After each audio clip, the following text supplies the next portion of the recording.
திருன்னா என்னது? திருன்னா என்னப்பா? கடவுளா? கடவுளுக்கு திருன்னா பேர் இருக்குது. பின்ன கடவுளுக்கு ஒரு கடவுளுக்கு ஒரு பேர் இருக்குது. இப்போ திருன்னா என்ன? திருன்னா மூணுன்னு அர்த்தம். திருன்னா மூணு.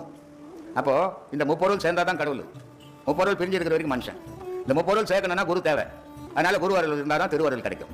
அப்போ குரு அருள் இல்லாத இந்த முப்பொருள் சேர்க்க முடியாது. சேர்க்க முடியாதால் நீ மனுஷன், சேர்த்தினா நீயும் கடவுள். இதை சேர்க்க கற்றுக் கொடுக்குறது தான் குரு. அப்படின்றதா குரு அருள் இருந்தால் திருவருள் கிடைக்கும்.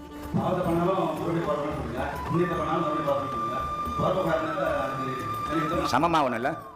ஒரு குழந்தைய எடை போட்டோம்னா, ஒரு 10 கிலோ குழந்தைய எடை போட்டோம்னா 100 கிலோ வெயிட் வச்சோட இன்னொரு தராசில் ஏற மாட்டேங்குது. அப்போது பாவம் அதிகமாக இருக்குது. அப்போ இது சமமாகணும்.